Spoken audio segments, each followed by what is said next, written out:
Salut, ici Maps! Aujourd'hui, c'est l'heure d'une vidéo où il y aura plus qu'un livre.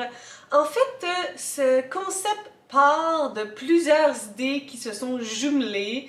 Cet été, peut-être même avant, là, dans le gros du confinement, il y avait eu un concept de photos sur Instagram, de story, où on devait remplir dans une page de bingo nos plus gros coups de cœur. Et il y a beaucoup de booktubers et de blogueurs qui avaient fait cette expérience. Et lorsqu'on voyait passer ça, nous on remplissait en fonction de ce qu'on avait lu puis on essayait d'avoir des bingos. J'avais enregistré ces bingos-là des différents booktubers et blogueurs en me disant que je pourrais peut-être éventuellement en faire un concept. Et j'étais en train de planifier mon mois de novembre et décembre et 2021 parce que j'aime beaucoup voir où je m'en vais. Et je suis retombée sur ces pages de bingo-là. Donc j'ai comme regardé rapidement les différents booktubers, qu'est-ce qu'il y avait dans leur feuille de bingo, qu'est-ce que j'avais dans mes choses, qu'est-ce qui pouvait être possible de faire. Et en regardant le bingo d'encore une page, Annie-Claude, je me suis rendu compte qu'il y avait 3 livres de son bingo qui étaient dans ma pile à lire du mois de novembre. Je me suis donc dit, écoute bien, je vais prendre ces 3 ouvrages-là et je vais faire une vidéo. Je lis les suggestions d'encore une page. J'ai encore à ce jour pas décidé ça va être quoi le titre de cette vidéo-là. J'aime ça lire comme lorsque j'ai fait lire comme une balance, lire comme encore une page, ou je lis les suggestions d'encore une page, je sais pas. Vous verrez, rendu à la publication de cette vidéo-là, qu'est-ce que j'ai choisi. Et donc, c'est ça que j'ai décidé de faire, sauf que pour rajouter une couche encore plus, à un moment donné, pour une raison très aléatoire, j'avais demandé à tout le monde c'était quoi leur signe astrologique. Et en regardant ça aussi, je suis tombée sur le fait que Annie-Claude est Scorpion. Donc les Scorpions, c'est fin octobre jusqu'à comme fin novembre. Et donc, étant au mois de novembre, je me suis dit, je pourrais publier ma vidéo « Lire comme encore une page » la journée de son anniversaire. Ça serait fou-tête.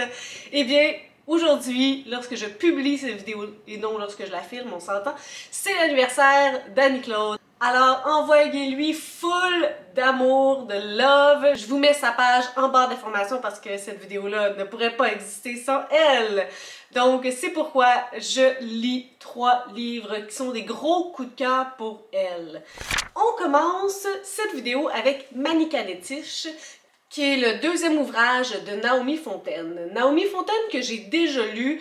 J'avais lu son premier roman Cuissipant dans le cadre de Je lis les invités d'honneur du Salon du Livre 2020. Ouais, c'était lui le dernier qui a eu lieu. Pour Cuissipant, j'avais beaucoup aimé la plume, cependant, le schéma narratif était déconstruit, donc c'était pas linéaire, il y avait des petits fragments déconstruits, on suivait pas toujours le même personnage, et donc j'avais trouvé ça difficile. J'avais pas mis cette autrice-là de côté pour autant, je me disais tout simplement que j'allais attendre d'écouter les échos et de peut-être me réessayer éventuellement. Et cette fois-ci, je croyais bien que ça allait être la bonne. J'avais entendu des bons commentaires à propos de Manikanetish parce qu'on va suivre une enseignante de français qui retourne dans sa communauté d'origine à Uashat. Je viens de le regarder puis j'ai tout le temps le goût de rajouter une coupe de syllabes, Uashat, ouais c'est ça, U-A-S-H-A-T, Uashat. Elle s'en va donc enseigner à l'école Manikanetish, qui signifie Petite Marguerite. Elle laisse un peu son côté amoureux, tu sais, son chum où elle est. Elle ressent le besoin de retourner dans sa communauté d'origine et de renouer. Elle sait pas tout à fait qu'est-ce qu'elle va rechercher, mais en tout cas, elle s'en va à Uashat enseigner le français à des élèves du secondaire. Ben, je sais pas si c'est une de ses premières années, mais en tout cas, on ressent toute la fébrilité, la nervosité, puis certaines parts de maladresse au départ. Je trouve ça intéressant parce que moi-même étant enseignante, lorsque je lis des ouvrages, des histoires sur des protagonistes, étant eux aussi enseignants, ben j'ai toujours un certain intérêt de plus, compte tenu que ça se passe dans une communauté autochtone aussi. Puis, je trouvais ça intéressant parce que, tu sais, moi, je travaille avec les tout petits au préscolaire et ici, on travaille avec les grands du secondaire. En tout cas, c'est les grands pour moi, là. Donc, j'avais hâte de ressortir les différences et les similitudes. Tout d'abord, la plume de Naomi Fontaine, elle a quelque chose d'un petit peu poétique. Ça se lit vraiment super bien. Ce sont des tout petits chapitres aussi. Une page et demie, maximum 2 pages. On tourne rapidement les pages, on est dans l'histoire, on suit cette enseignante qui s'en va trouver ses nouveaux élèves, toute la fébrilité de ça. Elle se lance un peu aussi dans le vide parce que oui, c'est sa communauté d'origine, mais ça fait plusieurs années qu'elle n'y a pas habité. Donc il y a comme une certaine part de ne pas se sentir à sa place, même si elle était à sa place avant. Il y a aussi un enjeu par rapport à l'enseignement, par rapport aux jeunes. Il y a une certaine part de don de soi malgré tout dans ce travail-là. On travaille avec des humains, puis la meilleure manière de faire cheminer des enfants, des adolescents, des adultes, c'est de mettre carte sur table, de dévoiler nos forces, nos faiblesses, d'être vrai, de développer des relations avec ces personnes-là, des liens, de la connivence. Donc, on va vraiment la découvrir avec toutes ces expériences-là. Et c'est déroutant parce que lorsque je parlais de maladresse, au début, elle porte beaucoup de jugements sur les jeunes. Ils ont des situations de vie qu'elle ne comprend pas et ne cherche pas nécessairement à comprendre non plus. Juge beaucoup ce qu'elle voit en classe, le fait qu'ils sont absents, le fait qu'ils sont fatigués, qu'ils veulent pas travailler. Ce qui est drôle parce que j'imagine que la relation par rapport à ça au secondaire est différente que, tu sais, celle au préscolaire. Mais pour moi, c'est tellement pas des éléments qui sont aussi graves que ce que la protagoniste trouve très grave. Donc, il y avait vraiment comme une dichotomie par rapport à mes valeurs et par rapport à certaines actions qu'elle prend au début. On voit qu'il y a un cheminement malgré tout. Tu sais, comme je vous disais, l'écriture, ça se lit super bien, des petits chapitres, c'est linéaire. Cette fois-ci aussi, je me doutais que j'allais davantage apprécier pour cet élément-là. C'est plus facile pour moi de suivre lorsque ça a une ligne directrice claire. Puis éventuellement aussi, les jeunes vont commencer à s'ouvrir par rapport à elle, les difficultés qu'ils vivent, qui sont aussi très jeunes adolescents, mais d'un autre côté, il y a certaines réalités qui sont uniques au fait qu'ils habitent dans cette communauté-là.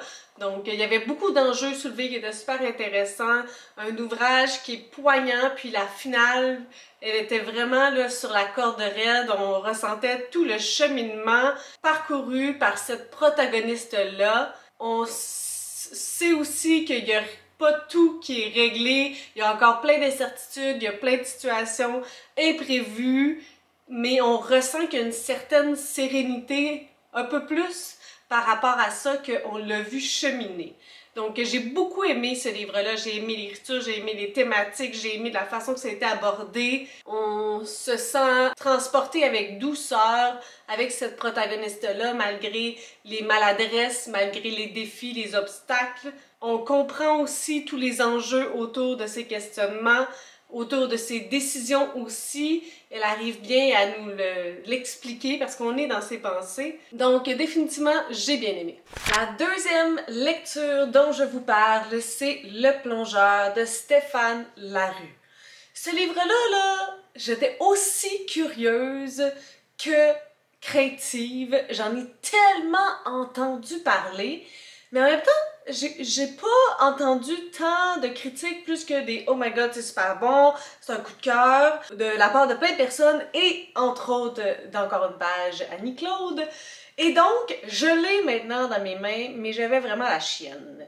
Ce qu'on entend dire à propos de ce livre-là, c'est que c'est un gars qui travaille en restauration. Effectivement, mais pas que. Donc, le protagoniste, quel âge? Ben, quel âge? Au cégep. Puis, il y a des gros problèmes financiers, des gros problèmes d'argent causés par des gros problèmes de jeu. Et là, il va travailler dans un restaurant pour se faire un petit peu plus d'argent. Techniquement, il aurait été capable de rester sur ses économies faites durant l'été, Mais malheureusement, compte tenu qu'il y a une grosse dépendance au jeu, ben il n'y a plus assez d'argent pour ça. Donc, ça va travailler dans un restaurant. Et on va donc le suivre dans son incursion directe comme vie de plongeur. Plongeur dans un restaurant, pas plonge, on s'entend, on suit. Et aussi dans un peu la déchéance de tout ça parce que ça va pas aller de mieux en mieux, là. On va vraiment tomber très creux en espérant sortir éventuellement de tout ça. Donc on alterne entre sa vie au restaurant, sa vie dans les bars, sa vie de party, du social, des jeux, le restaurant, l'alcool, les jeux, le restaurant, l'alcool, les jeux. Donc, ce que j'aurais aimé entendre à propos de ce livre-là avant de le lire, c'est que oui, c'est un gars qui travaille dans un restaurant, mais pas que. Parce que c'est vraiment le mais pas que j'aurais aimé entendre. Là, ça n'a pas l'air clair mon affaire, mais je m'en viens. L'écriture, très intéressante. C'est vrai que c'est une écriture immersive malgré la brique, malgré aussi la répétition des actions. On embarque facilement avec le personnage. Moi, personnellement, les scènes où j'embarquais le plus, c'était au restaurant. Je n'ai personnellement jamais travaillé en restauration et ça résonnait vraiment fort avec moi. Chaque scène au restaurant était différente, un élément différent, une perspective différente. C'est un mot que j'utilise beaucoup, hein, effectivement. Donc, ça amenait du nouveau malgré une scène ou un lieu qui revenait tout le temps. C'est la première fois qu'il va au restaurant, il est vraiment complètement submergé par la tâche, puis éventuellement il devient de plus en plus expérimenté. On aborde d'autres angles, d'autres enjeux, puis il fait différentes tâches aussi. Donc j'ai trouvé cette évolution-là au restaurant assez intéressante et définitivement, c'est les passages pour moi qui passaient le plus rapidement. Je tournais les pages très intéressée et je me dis quelqu'un qui a déjà travaillé en restaurant, là, en restauration, ça doit vraiment résonner avec toi, ben avec vous. Vous me direz ça si ça résonnait avec vous, parce que j'imagine que lorsqu'on connaît l'envers du décor, un peu comme lorsque je lis des livres à propos de quelqu'un qui travaille en épicerie, là, j'ai Punaise en tête de Laurent Lemay, ben ça résonnait avec moi parce que j'ai travaillé en épicerie. Donc lorsque ça résonne avec nous encore plus, ben c'est positif. Donc, moi, n'ayant pas travaillé en restauration, puis j'ai aimé ça à ce point-là, je trouvais ça d'autant plus intéressant. Je me suis dit qu'il y a souvent des personnes qui ont connecté encore plus. Le mais pas que, moi, c'est là que j'ai eu des grandes problématiques. Parce que si j'étais vraiment investie avec lui au restaurant, lorsqu'on sortait des restaurants, ben là, il y avait comme beaucoup d'alcool en jeu. Oui, j'ai eu 19 ans, j'ai bu beaucoup à cet âge-là. Disons que l'été de mes 19 ans s'est fait avec un verre à chaque soir. Mais disons que boire, je vais dire boire à propos de ça, lire à propos de ça, c'est pas ce que je trouve le plus intéressant de un. Puis aujourd'hui, disons que je bois quasi, presque plus. Donc, c'était vraiment pas super intéressant pour moi de le suivre au bar, puis là, les consommations, puis cette vie-là de nightlife qui était pas si pimpante que ça non plus, là. Ça n'a pas connecté fort avec moi, de un. De deux, c'est problème de jeu. On va retourner un peu plus deep dans ma vie. Moi, la première fois que j'ai eu une paye dans ma vie, je l'ai tout dépensé pour m'acheter de la musique. Ben, savez-vous quoi? Après ça, là, j'ai vécu un vide immense de ne plus avoir l'argent que j'avais fait durant 2 semaines. À partir de ce moment-là, j'ai commencé à mettre la moitié de ma paye en épargne à chaque paye. Et depuis ce temps-là, je fais minutieusement attention à mes dépenses.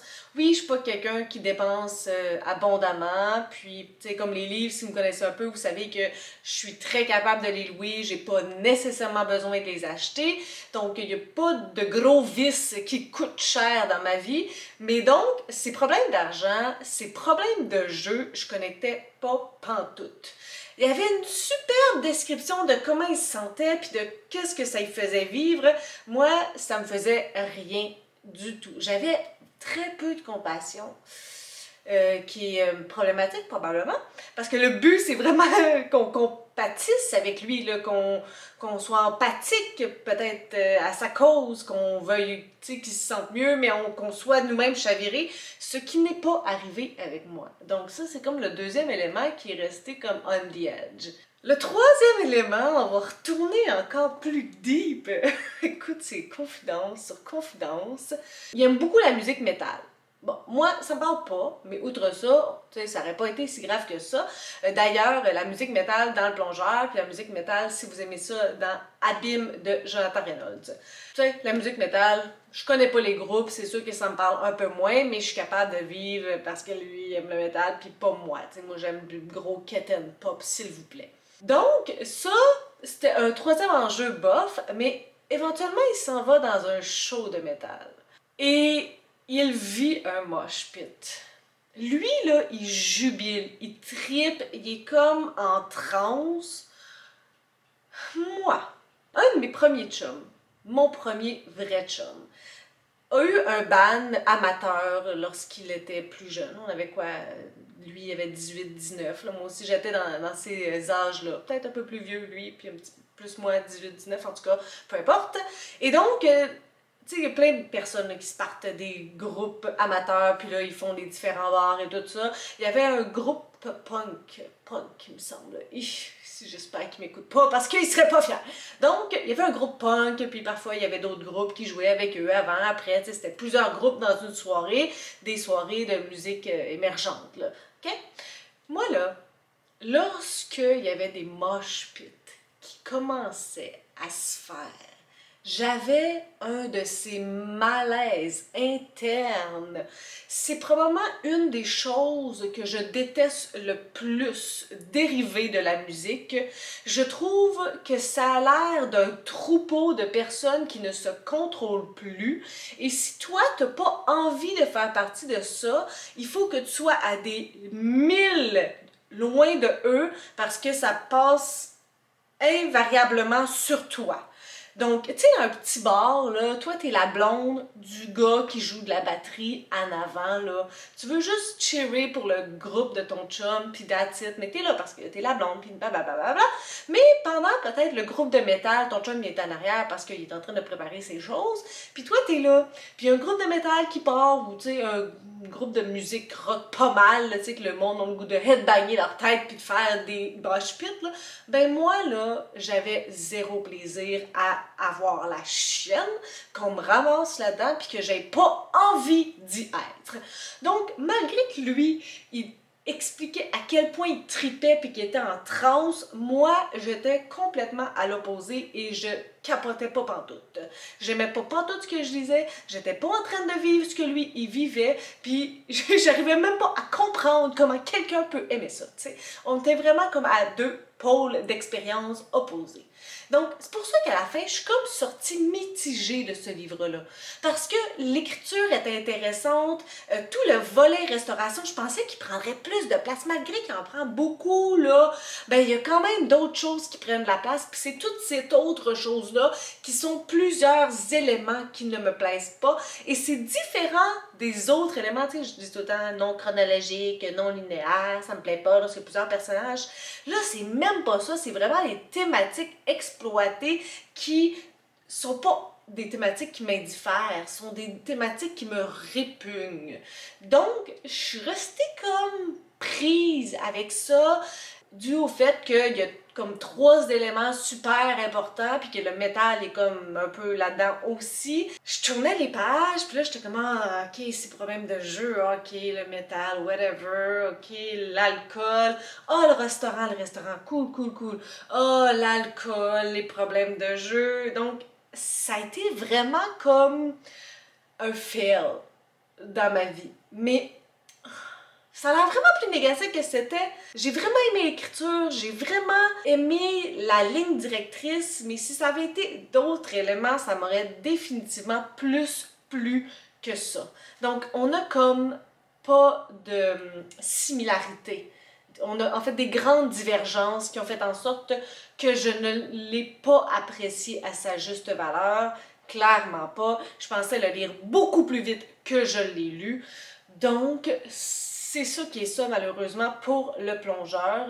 Si ces éléments-là vous dérangent, ben vous risquez peut-être de tomber dans mon clan, mais je sais que je suis l'exception. Dans ce cas-là, là, définitivement, je suis l'exception. Ah, puis la fin, là, je vous dis là, que lui puis David Goudreau, ils se sont parlé. Parce qu'ils ont fait le même trick.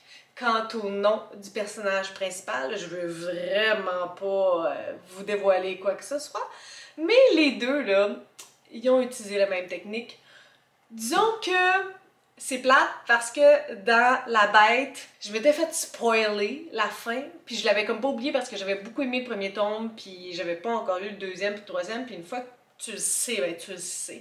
Donc ça a comme pas eu l'effet, mais en même temps, je sais pas si ça pouvait avoir cet effet-là sur moi, à quel point j'aurais fait comme... Je suis pas tant crédule. Puis là, ben j'ai juste fait comme, ah ouais. C'est lequel qui est sorti en premier? En tout cas, c'est pas grave. Troisième et dernière lecture, Elle.com de Patrick Sénécal. Coup de cœur d'Annie-Claude de la chaîne Booktube en grande page, mais aussi il était dans plein de défis. Là. Je devais le lire pour Québec en novembre, dans la catégorie là, polar, thriller, roman noir, la catégorie Dans la nuit qui tombe, la chanson de Karim Ouellet. Il y avait aussi la catégorie plus tôt d'Alexandra Strelski, qui était classique. Je pensais que Patrick Sénécal fait partie du classique québécois. C'était mon premier Patrick Sénécal. Pourquoi c'était mon premier? Peut-être parce que j'avais l'impression que ça ne serait pas dans mes cordes. Mais c'est ça. Donc, Elle.com, c'est l'histoire de Daniel Saul, brillant PDG, fortuné. Sa compagnie est assez prolifique, ses affaires vont bien, pas mal bien au niveau professionnel.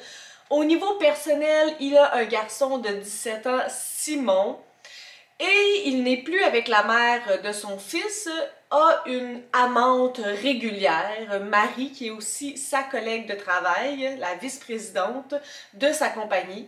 Et ça va quand même bien leurs affaires pareil parce que c'est bien open, puis c'est clair que c'est open, donc tout va pas mal bien là, pour Daniel, je vous dirais. Je trouve ça quand même intéressant, le nom de famille Daniel Saul. Ça fait penser à l'âme Saul. En tout cas, ça doit être décidé comme ça parce que franchement, c'est brillant. Donc, Daniel va tomber dans le dark web, dans Elle.com. En fait, il y a quelqu'un qui va lui parler de Elle.com, qui est un site illégal, assez bien organisé, ma foi, où vous pouvez retrouver les pires trucs du monde sur une variété de sujets. Pensant du sexe sadomasochiste au sexe plus hardcore, à la torture, à la drogue, au gambling. Pensez-y, name it and you're gonna find it. Donc c'est vraiment, les possibilités sont infinies et infiniment dégueulasses et désastreuses. C'est le plus profond, le plus dégoûtant de l'âme humaine, on s'entend.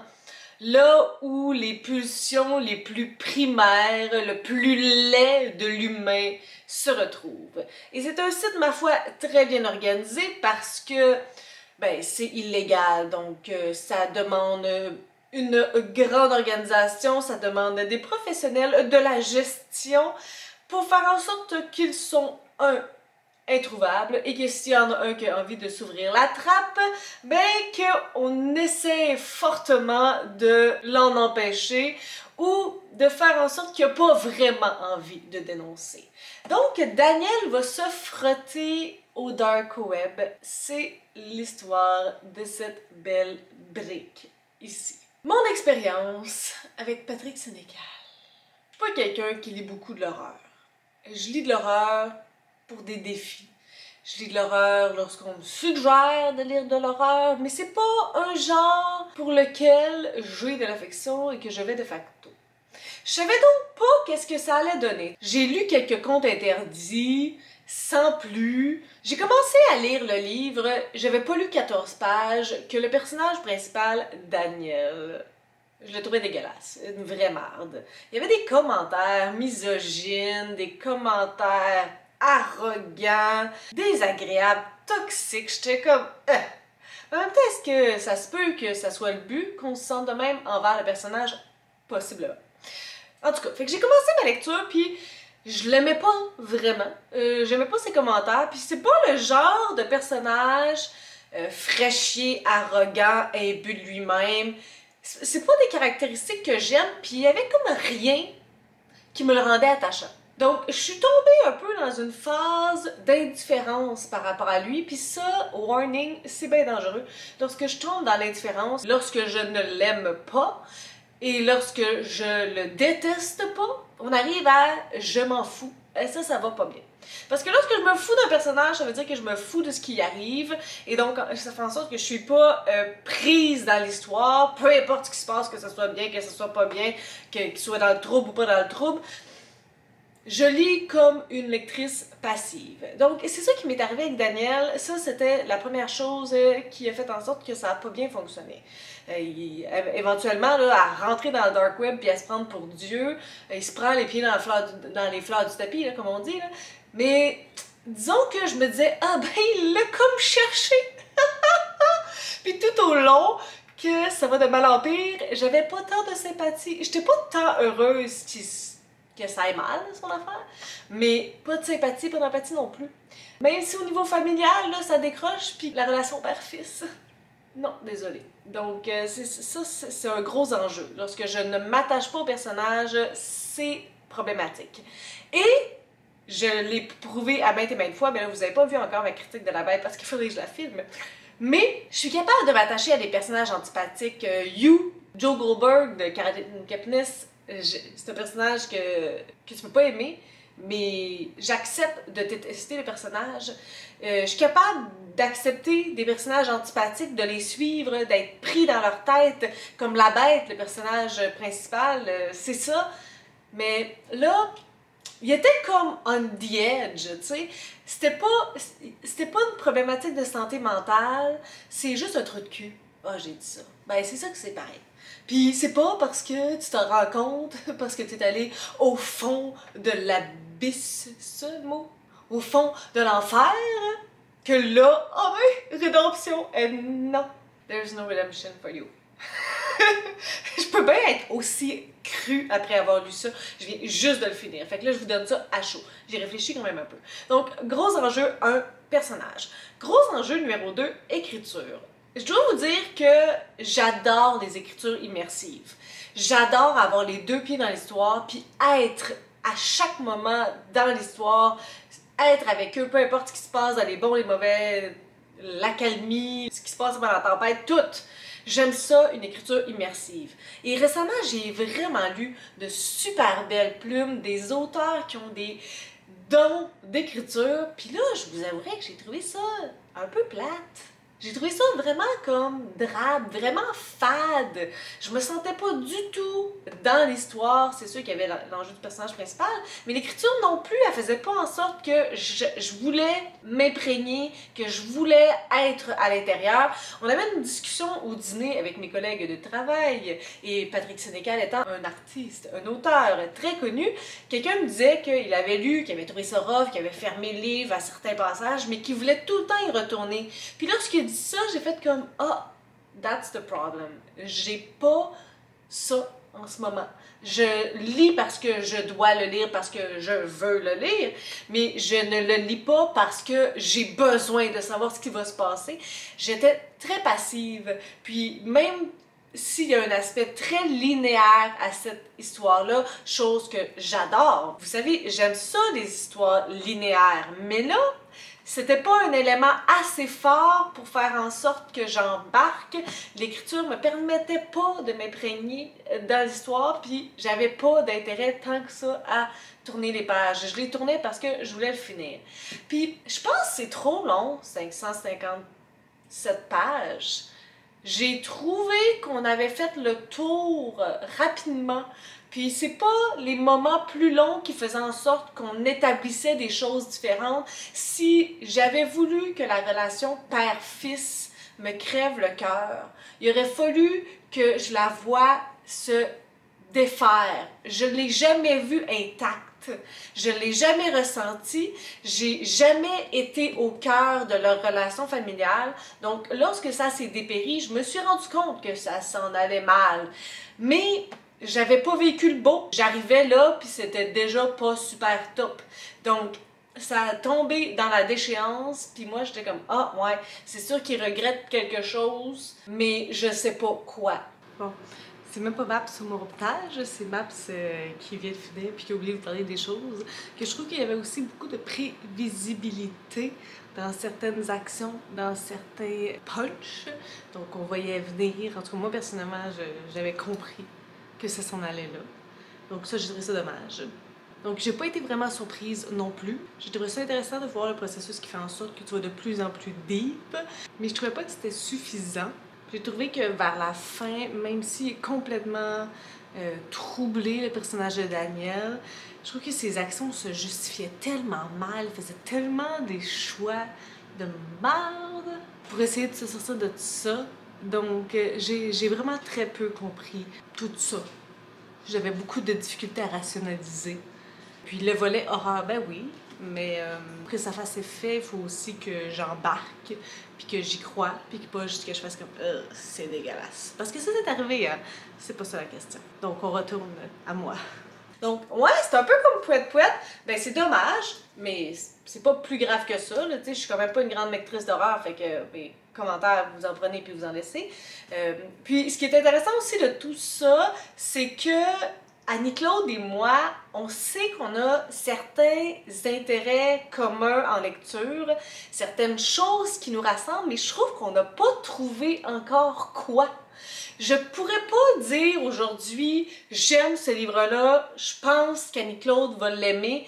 J'ai pas trouvé c'est quoi les choses qui font en sorte qu'on aime un même livre. C'est fascinant. Donc, je vais continuer à mijoter ça parce que c'est définitivement pas un livre comme ça qui nous rassemble. Puis d'ailleurs, je trouve ça, ma foi, surprenant que ça soit un livre coup de cœur d'Annie-Claude. Je suis sidérée. Je vais devoir savoir pourquoi. Je comprends le plongeur. Ça, il y avait vraiment des éléments personnels à moi. Mais elle.com, je comprends pas. Je suis flabbergastée. Peut-être que l'excuse, c'est que Annie-Claude le livre là des années, puis je trouve que personnellement, en tout cas moi, le plus que je lis des livres, le plus que je deviens difficile. Donc, c'est ça qui fait le tour pour cette vidéo. N'oubliez pas d'aller lui souhaiter un joyeux anniversaire. Puis, si vous avez des suggestions, des critiques, des commentaires, n'hésitez pas à le faire en dessous de ma vidéo. Je publie des vidéos assez fréquemment dans une semaine. Si vous avez aimé cette vidéo, n'hésitez pas à mettre un petit pouce ou à vous inscrire à ma chaîne. Et sur ce, je vous souhaite de bonnes lectures.